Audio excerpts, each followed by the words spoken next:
I'm delighted to welcome today the very delightful Joanne Warren from Sunrise Care Advisors.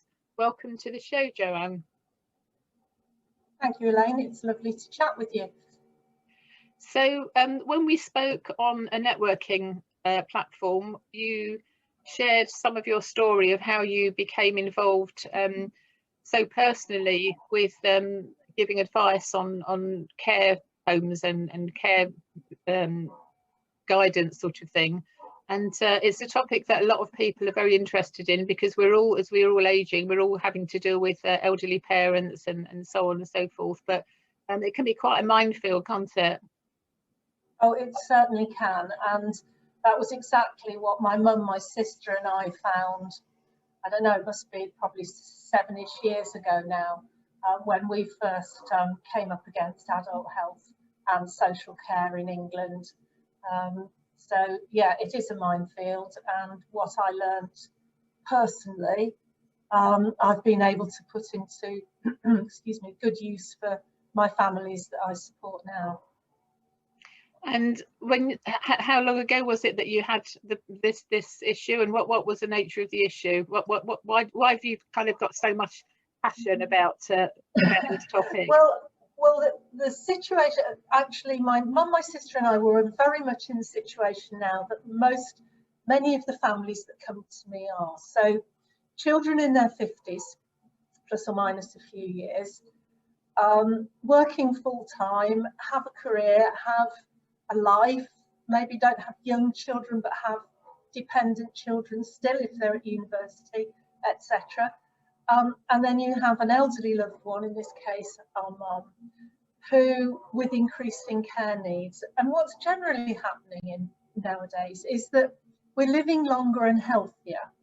We've been very fortunate with things like healthcare, housing, food, nutrition and that sort of thing.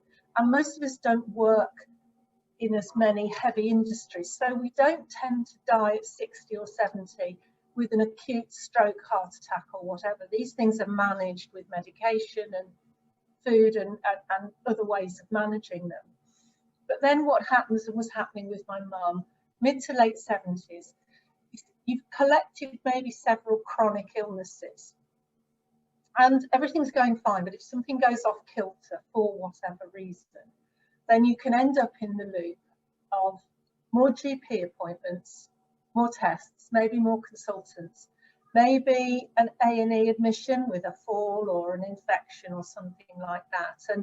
And you get drawn into this, and initially it's slow, but then you get things like being told by the hospital they're going to discharge your mum tomorrow. And you're like, well, you can't do that because she's a widow, she lives by herself, and she's been in hospital 3 or 4 weeks and she can't really care for herself yet. Well, we need the bed, so can't she come to you? Can't you go and live with her? And all this sort of thing. So this is what we had. And here were 3 intelligent women who've run their own businesses, all sorts of things like that, who suddenly found they couldn't understand who paid for what, how the system worked, how the systems were supposed to join up, and that sort of thing. So that was when I started to have to find out more about adult health and social care. I worked nearly 30 years in local government, so and in quasi-legal positions. So I'd studied law at university, so I'm not scared of going to have a look at acts, regulations, guidance and that sort of thing. So basically what I did about 6 years ago was I took myself off to train as what's classed as an independent advocate under the Care Act 2014. And I did it for my own interest and to support my family, my mum, etc. And it was really helpful because I started to understand more. I knew what we could challenge and what we couldn't, what mum was entitled to and what she wasn't. And I started learning some of the jargon, if you like, which you get in all areas of life, don't you? And initially I did it just for my own interest. But then I thought, you know, I think there's a role here for me to provide this support to other families. I'd already got I was freelance, but I'd already got a business I was running. So I started running this alongside, and now this is just what I do. So I just act, technically I suppose what I'm called is a care navigator, and I just act supporting families who are in the positions that we were in, and in fact in all sorts of different situations now, because over the last few years, you know, I've come across all sorts of scenarios with families, and being able to support them.